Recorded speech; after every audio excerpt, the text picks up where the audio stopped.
The heritage of Air Force emergency management stretches back over 105 years, rooted in the evolution of military strategy and defense.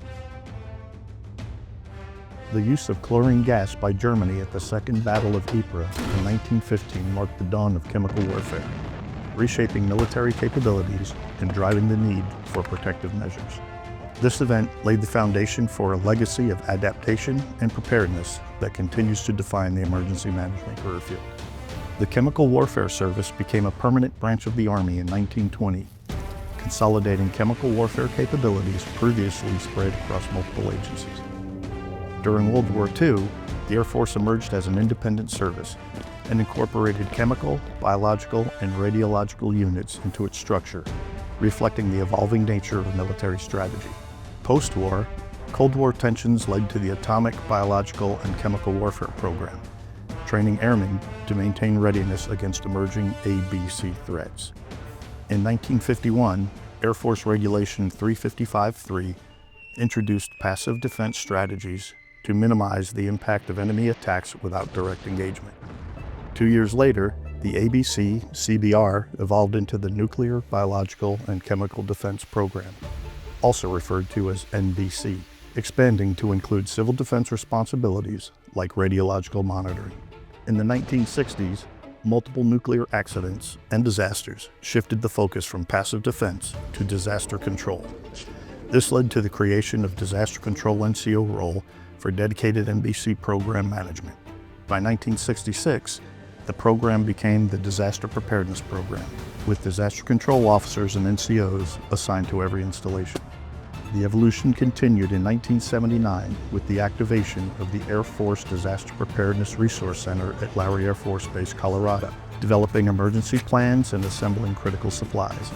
Several installations established airbase operability squadrons in 1986 that combined disaster preparedness, airfield management, and explosive ordnance.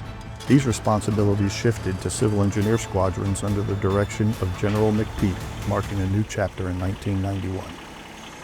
A new millennium brought significant milestones, including Chief Master Sergeant Marita Woods becoming the first female career field manager in 2004. The program changed from disaster preparedness to readiness to full spectrum threat response and ultimately emergency management, following suit with our federal counterparts in the aftermath of Hurricane Katrina in 2005. Emergency management has been professionalized across all agencies, institutions, and academia. The Air Force embraced this challenge as the first and only to shape a dedicated military specialty to accomplish 5 core mission areas: prevent, protect, mitigate, respond, and recover. Air Force Emergency Management recognizes the technical competencies and accomplishments of our airmen through the Air Force Certified Emergency Manager Program created in 2010. In 2013, the Air Force Civil Engineer Support Agency evolved into the Air Force Civil Engineer Center, also known as AFCEC.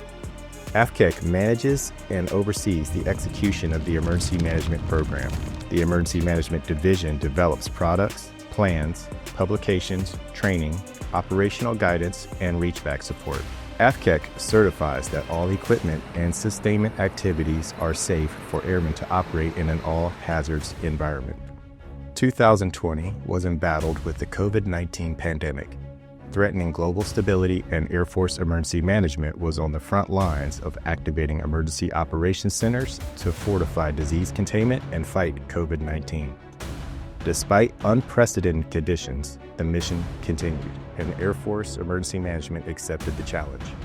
Most recently, the Spiritus Draconis, or Spirit of the Dragon, Award was established in 2023 to formally recognize Air Force emergency managers who exemplify exceptional performance, leadership, and service. This award highlights significant contributions to the emergency management program and honors those who advance the mission of protecting and preparing the force for the challenges ahead. An agile and mission-ready career field better positions the multi-skilled and multi-capable Total Force Airmen for success in the uncertain and complex future operating environment. As the Air Force continues to innovate, there are greater opportunities to increase combat effectiveness across the enterprise. Turning to the future, there are 4 main focus areas that will enhance the emergency management career field. We will develop and empower emergency managers to achieve their highest potential as seaborne defense specialists through deliberate professional development. Emergency management airmen are always armed with a structured continuum of learning, enhancing interdisciplinary approaches, and analytics to overcome the adverse effects of all hazards. Emergency managers will test, validate, and rapidly incorporate lessons learned into universally adopted processes to generate functional readiness and defend our homeland and advance joint and allied forces. Emergency managers will deploy and employ capabilities for power projection. Seaborne defense specialists will leverage advanced technology at the speed of relevance to outpace vulnerabilities and mitigate risks to mission and force. Lastly, emergency managers will source advanced, innovative, and survivable technology that will seamlessly integrate with joint and international partners.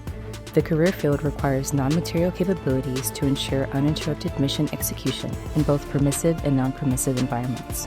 One of the most important responsibilities of the career field is to be prepared for the complex challenges of the future operating environment.